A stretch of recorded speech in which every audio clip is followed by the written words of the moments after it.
লোকেরা মুখ ফিরিয়েছে ছবিরানী মাইতির দিক থেকে। চাষের জমিতে জল বন্ধ, কলে জল আনা বন্ধ, হাটে বাজারে দোকানে জিনিসপত্র, এমনকি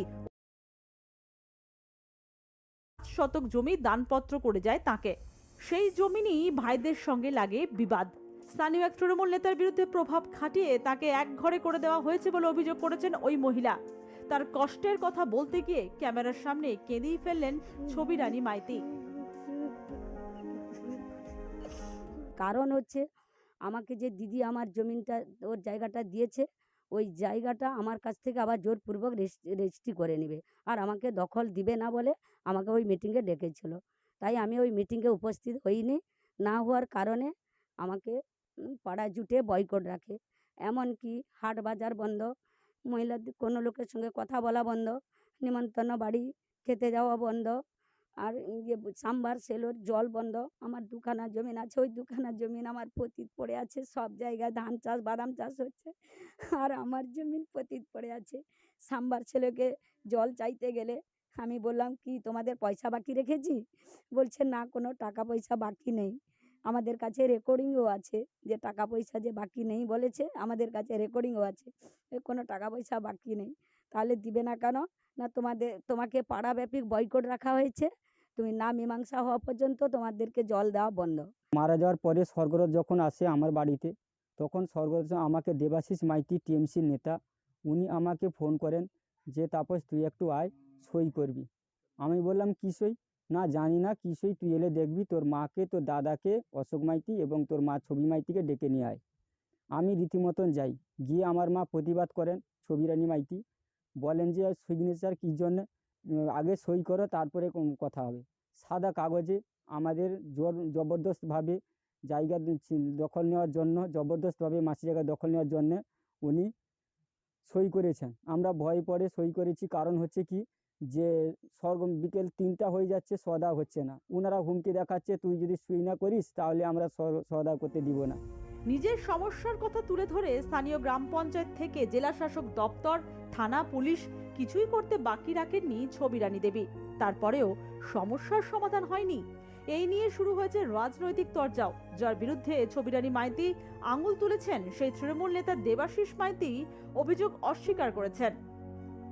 দেখুন, এখনকার দিনে মধ্যযুগীয় শাসনে কোনো বয়কট বলে কোনো জিনিস থাকে না। যতদূর শুনেছি, কালকেও দেখলাম একটা নিউজ চ্যানেলে বলেছে, রাজনীতির রং দিয়ে অনেক কিছু কথা বলেছে। এখানে কোনো রাজনীতি দলাদলি কিছু নেই।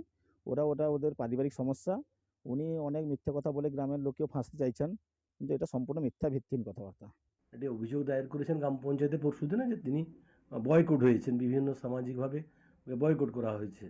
তো সেক্ষেত্রে আমি তার পাড়ার লোকজনকে আগামী কাল বা পরশু ডাকবো, কী জন্য এটা ব্যাপারটা হয়েছে নিশ্চয়ই এটা আন্তরিকতার সাথে দেখব। প্রায় 4-5 ডিসমিল একটা সম্পত্তি লিখে দিয়ে গেছিলেন। ওইটাকে তৃণমূল এবং ছবিরানীর ভাইয়েরা তৃণমূলের মদতে, তৃণমূলের অঙ্গুলি লেনে আত্মসাৎ করার মূল লক্ষ্য, এবং সেই লক্ষ্যটাকে কায়েম করতে গিয়ে তাকে বর্বরতা, অত্যাচার দেখানো হচ্ছে এবং একঘরে করা হচ্ছে। প্রশাসনের দ্বারস্থ হয়েও যদি সাহায্য না মেলে, তাহলে কোথায় গেলে সমস্যার সমাধান হবে তা জানা নেই ছবিরানী মাইতির।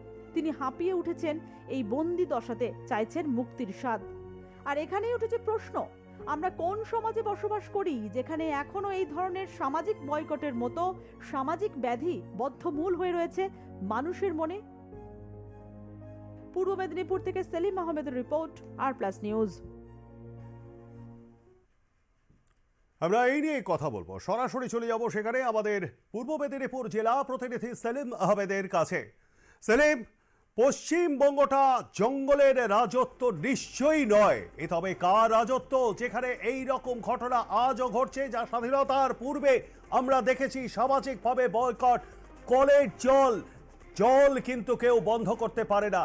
স্থানীয় নেতারাও বলছেন যে এটা তাদের পারিবারিক ব্যাপার হলে তারা এগিয়ে এসে যারা তাদেরকে বয়কট করেছে তাদের সঙ্গে কথা বলছেন না কেন? সেলিম, দেখো তোমাকে একটু স্মরণ করি দেই, মাসখানেক আগেও কিন্তু এই ধরনের একটি ঘটনা আসে সামনে, যেটা ওই এগরাতেই ঘটনা ঘটেছিল। এবং পরবর্তীকালে মহামান্য হাইকোর্টের নির্দেশে সেই পরিবারকে নিরাপত্তা দেয় পুলিশ প্রশাসন, এমনই নির্দেশ হয়। তারপরে কিন্তু পরিস্থিতি স্বাভাবিক হয়।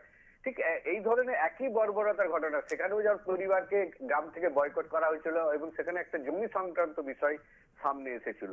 এক্ষেত্রেও দেখা যাচ্ছে যে ছবি রানী মাইতির যে বোন ছিল, এক প্রতিবন্ধী বোন ছিল, সে বোন মারা যাওয়ার আগে এই ছবি রানীর নামে কিছু জায়গা তাকে দিয়ে যায় এবং সেই জায়গাটি দখল করার জন্য ছবি রানীরই আরেক ভাই, 3 থেকে 4 জন ভাই রয়েছে, তারা কিন্তু তৃণমূল, যেটা তিনি অভিযোগ করছে যে তৃণমূলের এক নেতৃত্বের সঙ্গে হাত মিলিয়ে এই ঘটনা তারা ঘটিয়েছে।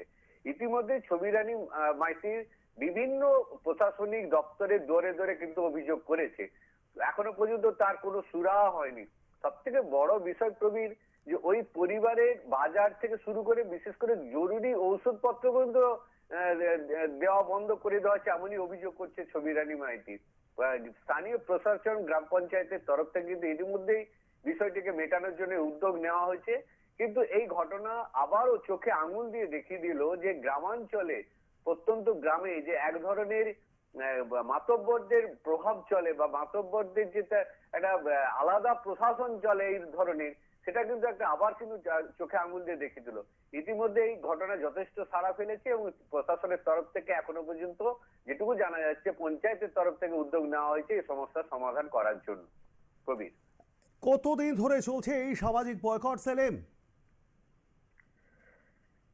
এটা সামনে আসে গত সপ্তাহে, কারণ এটা দীর্ঘদিন ধরে চলার পরে যখন ছবি রানীর মাইতির বাজার বন্ধ করে দেওয়া হয়, ঔষধ বন্ধ করে দেওয়া হয়, তাকে সামাজিক বাড়িতে তার সঙ্গে যেন কেউ মেলামেশা না করে, এরকম যখন ঘটনা সামনে আসে তারপরেই কিন্তু বিষয়টা সামনে আসে এবং ইতিমধ্যেই প্রশাসনের তরফ থেকেও কিন্তু এই বিষয়টাকে ধামাচাপা দেওয়ার চেষ্টা হয়। কিন্তু সংবাদ মাধ্যমের কাছে বিষয়টি গতকাল থেকে কিন্তু আসে এবং গতকাল জানাজানি হওয়ার পরেই কিন্তু এই বিষয়টা একেবারে প্রকাশ্যে এসে যায় এবং ইতিমধ্যে গ্রাম পঞ্চায়েত থেকে সরাসরি সংবাদ মাধ্যমকে জানিয়ে দেওয়া হয়েছে যে তারা বিষয়টা মেটানোর জন্য উদ্যোগ নিচ্ছে।